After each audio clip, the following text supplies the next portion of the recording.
अमित शाह जी ने कहा था कि अंबेडकर अंबेडकर अंबेडकर, इतना नाम अगर भगवान का ले लेते तो 7 जन्मों तक का स्वर्ग मिल जाता। अब स्वर्ग हमें चाहिए नहीं जी, हमें चाहिए सामाजिक न्याय। आज ये सरकार जो कर रही है, जो चुनाव आयोग बन गया है, जो गोदी चुनाव आयुक्त बन गया है, हम तो ताल ठोक कर कह रहे हैं।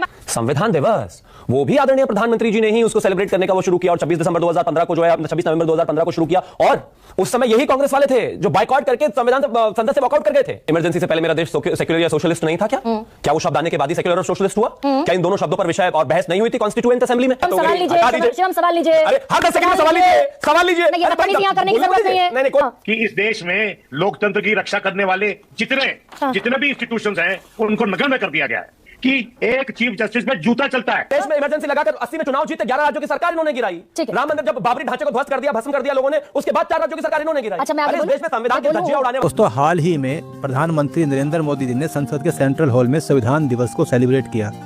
माननीय मोदी जी ने 2015 में संविधान दिवस की स्थापना रखी, तभी से प्रतिदिवस मनाया जाता है। तो संविधान दिवस के इस मौके पर विपक्ष ने दूर इस प्रोग्राम का किनारा करते हुए दूर से ही सरकार पर तीखा हमला किया। कांग्रेस अध्यक्ष मल्लिकार्जुन खड़गे ने तो बोल दिया कि आपके हाथ में बेशक संविधान की किताब है, लेकिन आपके मन में विचार में मनुस्मृति बसी हुई है। आप मनुस्मृति के विचारों को आगे ले जाना चाहते हो, क्योंकि आप बीजेपी आरएसएस से निकली है, तो बीजेपी के मन में भी कोई संविधान के लिए सम्मान नहीं है। वो केवल सत्ता काबिज रहने के लिए संविधान को मानने का ढोंग करती है।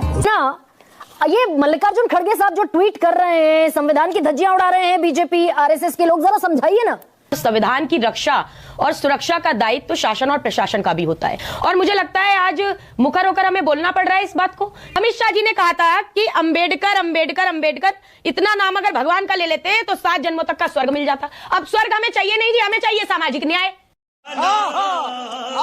साधना भारती, राहुल गांधी पूरे लोकसभा चुनाव में लगातार संविधान की प्रति लेकर घूमते रहे। बीजेपी अगर सत्ता में आ गई तो आरक्षण खत्म हो जाएगा। भाई, प्रचंड बहुमत की सरकार 2014 में बीजेपी ने चलाई, 2019 में चलाई, कौन सा आरक्षण खत्म हो गया? अगर यही मैं इसी पे आ रही हूं, मैं इन्होंने आदरणीय मल्लिकार्जुन खड़गे जी ने कहा मनुस्मृति हाथ में, और संविधान की बात मुंह से करते हैं लेकिन संविधान पर चलते नहीं। लेट हो जाएंगे। अरे मेरी हाँ, सुनिए ना, इनकी प्रचंड बहुमत की सरकार थी। क्या अगर ये चाहते, बिल्कुल मैं आ रही हूं उसी पे, अगर ये चाहते तो 49.5% का जो कैप लगा है, हम चिल्लाते रहे, लड़ाई लड़ते रहे जमीनों पर कि आप इस कैप को हटाइए, आप प्रचंड बहुमत की सरकार है। मोदी जी के अपने आप को ओबीसी का बेटा नहीं बताते रहे, मना कर दीजिए, नहीं बताया तो उन्होंने। अगर आप ओबीसी के इतने सच्चे हितैषी हैं तो आपने 49.5% का कैप क्यों नहीं हटाया, जिसके कारण ना तो मध्य प्रदेश में 27% आरक्षण मिल पाता है, कई राज्यों में और परेशानियां आती हैं और जो पूरा नहीं मिल पाता। अगर ये इतने हितैषी होते ओबीसी के, बनाते प्रचंड बहुमत की। आप कह रही है कैसे इन्होंने संविधान की धज्जियां नहीं उड़ाई? आप कह रहे कौन सी धारा बदल दी? अरे 2023 अनूप बरनवाल का जब जजमेंट आया जस्टिस जोसेफ का, उसमें आप पढ़िए धारा 16 में इन्होंने कह दिया है कि अब जी चुनाव आयुक्त के खिलाफ आप कोर्ट नहीं जा सकते। तो क्या ये संविधान की साधना करने का प्रयास नहीं है? 49.5% रुकिए तो सही, साधना भारती रुकिए भैया। 49.5% का जो कैपिंग है तो सुप्रीम कोर्ट ने लगाया, इससे ज्यादा आरक्षण नहीं हो सकता। अनकॉन्स्टिट्यूशनल है वो। आपने कितना सामाजिक न्याय दिया था इमरजेंसी में? आपने पूरे देश पर इमरजेंसी लाद दी। 1975 में कोई कैबिनेट की मीटिंग नहीं हुई, किसी मंत्री से सलाह मशवरा नहीं हुआ। उस वक्त संविधान की धज्जियां उड़ी कि नहीं उड़ी साधना भारती? पूरी कांग्रेस पार्टी ने उसके लिए माफी मांगी और हमने उसका भुगतान भी कर लिया आदरणीय गरिमा जी। अच्छा। लेकिन आज जो धज्जियां उड़ाई जा रही हैं चुनाव के बीच में, आप इतनी परिपक्व पत्रकार है, मुझे बताइए आज तक कितने आपने चुनाव ऐसे देखे हैं जिसमें जब चुनाव किया जाता है, जिस दिन घोषणा की जाती है उस दिन के बाद सारी सरकारी योजना और घोषणाएं बंद होती है कि नहीं होती? मुझे बता दीजिए। आज ये सरकार जो कर रही है, जो चुनाव आयोग चुनाव आयोग बन गया है, जो गोदी चुनाव आयुक्त बन गया है, हम तो ताल ठोक कर कह रहे हैं ये बात। आपके वक्त पर भी सीसी, आपके वक्त पर भी साधना भारती रुकिए तो सही भाई, जरा एक सेकेंड भाई। आपने जो कांग्रेस की सत्ता थी, सीसी ने बाकायदा सिफारिश की थी कि नवीन चावला को हटाया जाए, नहीं माना कांग्रेस ने, बने रहे चुनाव आयोग है ना। लेकिन हमने आपके वक्त पर ये प्रक्रिया तो नहीं बदली थी ना चयन की। नहीं, हमने कोई प्रक्रिया तो नहीं बदली थी, हमने मुख्य न्यायाधीश को उस प्रक्रिया से बाहर तो हमने नहीं किया, प्रक्रिया थी नहीं। शिवम त्यागी, अब संविधान पवित्र दस्तावेज है ऐसा देश के प्रधानमंत्री आज कहते हुए दिखाई दिए, तो इसको किसमें शक कहां है? इसमें बिल्कुल ठीक बात है, इसमें कैसा हो सकता है? मतलब इसमें तो कोई किसी को नाइत्तेफाकी हो ही नहीं सकती। संविधान दिवस वो भी आदरणीय प्रधानमंत्री जी ने ही उसको सेलिब्रेट करने का वो शुरू किया और 26 दिसंबर 2015 को जो है 26 नवंबर 2015 को शुरू किया। और उस समय यही कांग्रेस वाले थे जो बाइकआउट करके संविधान संसद से वॉकआउट कर गए थे। यही वो लोग हैं जो विरोधी हैं। आपके 6 बार के लोकसभा सांसद अनंत हेगड़े कहते हुए अभी साल भर पहले दिखाई दिए कि हम तो सत्ता में इसीलिए आए क्योंकि हमें संविधान बदलना है। अच्छा, हाँ, उन्होंने बिल्कुल ठीक कहा। मैं तो कहता हूं उन्होंने बिल्कुल ठीक कहा। और हमें इस देश के महत्वपूर्ण कदमों के लिए जरूर चीजों को बेहतर करने की आवश्यकता है, जैसे कि ओबीसी को संवैधानिक दर्जा देना है। उसके लिए अगर कोई अमेंडमेंट की आवश्यकता है, करेंगे हम। इस देश में महिलाओं को अगर आरक्षण का विषय है और उनको रिजर्वेशन देना है 33%, उसके पॉजिटिव कदमों के लिए हमें करना पड़ेगा जी। और देश में 370 का अगर हटाने का विषय है तो उसको लेकर हमें कहीं ना कहीं जो है करना पड़ेगा, होना चाहिए। देश में लगातार एक सतत प्रक्रिया है चीजों को बेहतर करने के लिए। कहीं पर भी इस देश की 50% आबादी हमारी महिलाएं हैं, ओबीसी हैं, उनके लिए तो हम जरूर करेंगे और आगे भी इस तरह से करते रहेंगे, लेकिन गलत में नहीं, तक तो नहीं किया। यानी ठीक है, बेहतरी के लिए भी काम करेंगे और सोशलिस्ट और सेक्युलर शब्द भी हटा देंगे, समाजवाद भी हटा देंगे। ये देश धर्मनिरपेक्ष भी नहीं रहेगा, यहाँ हिंदू मुस्लिम सिख ईसाई बराबर भी नहीं रहेंगे। धर्मनिरपेक्षता हटी तो वही सब कुछ होने वाला है। फिर ये कर देंगे ना, मतलब इमरजेंसी से पहले मेरा देश बोले कहते हुए दिख रहे हैं। इमरजेंसी से पहले मेरा देश सेक्युलर या सोशलिस्ट नहीं था क्या?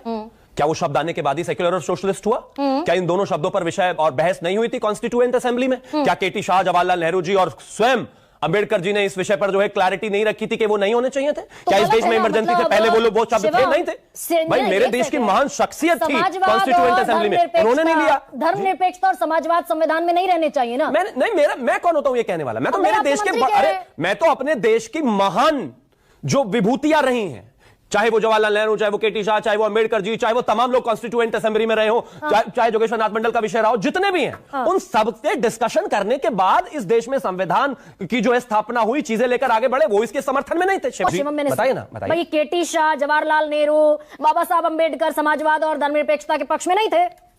इंदिरा गांधी ने, आपको लगता है कि ये देश धर्मनिरपेक्ष कभी नहीं था? सवाल पूछना मैं भी तो वही कह रहा हूं। आपको लगता है कि जब तक प्रीएम्बल ऑफ कॉन्स्टिट्यूशन में जब तक सोशलिस्ट और सेक्युलर शब्द नहीं है, क्या ये देश नहीं था सोशलिस्ट और सेक्युलर? तो मान रही हूं भाई, खत्म हो जाती है। तो ये तो चर्चा ही कोई सवाल ले लीजिए। ये सारी दिक्कत आपके युग पुरुषों को, अटल बिहारी वाजपेयी, आपके जो फाउंडर हैं, जो आपकी पार्टी के बीजेपी के, जिन्होंने संविधान लिखा, ना अटल बिहारी वाजपेयी को ये समझ में आया, ना लाल कृष्ण आडवाणी को समझ में आया, ना बाकी तमाम लोगों को, ना मुरली मनोहर जोशी को समझ में आया। ये किसी को समझ में नहीं आया कि भाई गलत है ये। क्या मैंने कहा ना, ये गलत का विषय ही नहीं है। मेरे देश की विभूतियां जिन्होंने कॉन्स्टिट्यूएंट असेंबली में इस पर बहस की, उनका रेफरेंस ले लीजिए। शिवम सवाल लीजिए। अरे हर 10 सेकंड में सवाल लीजिए। बदतमीजियां करने की जरूरत नहीं है। नहीं, कोई नहीं कर रहा है। बदतमीजी, कोई बदतमीजी नहीं है। मैं दूर बैठा हूं, शांति से बात करो। आप क्या कर बात कर रहे हो? नहीं, 10 सेकंड में अगर ऐसे ही बोलेंगे तो जवाब मिलेगा। सॉरी, कोई बदतमीजी नहीं। कौन तालियां बजा रहा है? कोई मखौल नहीं उड़ा रहा है। नहीं, हर 10 सेकंड में मखौल डिबेट का आप उड़ा रही है, बार-बार बीच में रोके।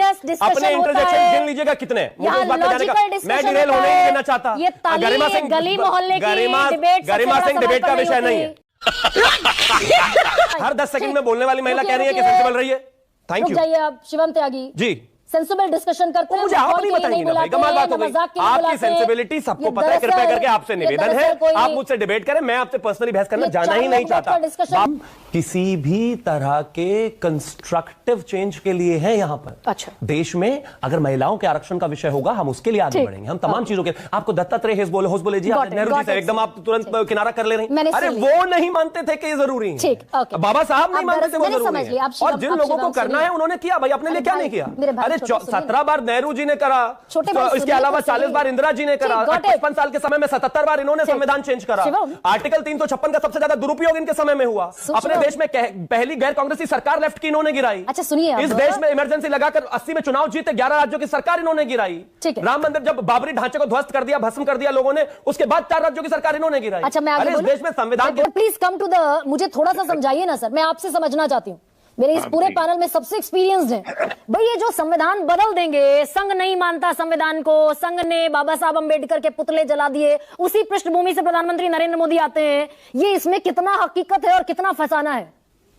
देखिए, ऐसा है, ये अपनी टर्फ पे आर्गुमेंट करना चाहते हैं। हाँ, ये बैटिंग अपनी टर्फ पे करना चाहते हैं। हम आपको अपनी टर्फ पे ला रहे हैं बैटिंग करने के लिए। मैं ये कह रहा हूं कि आप सब कुछ मानते हैं जी, आप इसकी आत्मा को मानते हैं, इसकी स्पिरिट को मानते हैं, लेकिन क्या कैश फॉर वोट जो है, जिसमें कि मेंबर ऑफ पार्लियामेंट जो इलेक्टेड थे वो सस्पेंड हो गए थे, स्पीकर ने कर दिया था और सुप्रीम कोर्ट ने उनकी सुनवाई नहीं की थी कि वो सब कुछ पार्लियामेंट के भीतर हुआ था। जब इलेक्टेड मेंबर्स वोट पर स्कैम में सस्पेंड हो सकते हैं, तो फिर आज के दिन इतने वर्षों के बाद वोट फॉर कैश के बाद में कोई सरकार जो बनती है, हाँ। वो कैसे रह सकती है? क्यों रहनी चाहिए? तो आप ये कह रहे हैं, आप तो बहुत बड़ी बात कह रहे हैं, आप ये कह रहे हैं कि जुडिशरी अभी भी अपहोल्ड है। आप ये कह रहे हैं कि कॉन्स्टिट्यूशनल बॉडीज, इस देश की संस्थाएं, चुनाव आयोग हो, जुडिशरी हो, बाकी संस्थाएं हो, वो अपहोल्ड है, ऐसा कह रहे हैं आप? मैं ये कह रहा हूं गरिमा जी, हाँ। कि इस देश में लोकतंत्र की रक्षा करने वाले जितने भी इंस्टीट्यूशंस हैं, उनको नगण्य कर दिया गया है। No, God, please, no, no. और मैंने आपको एग्जांपल अच्छा, दिया, हाँ। You did not take it up, कि एक चीफ जस्टिस में जूता चलता है। 18 घंटे बाद देश के प्रधानमंत्री का उस पर ट्वीट आया था।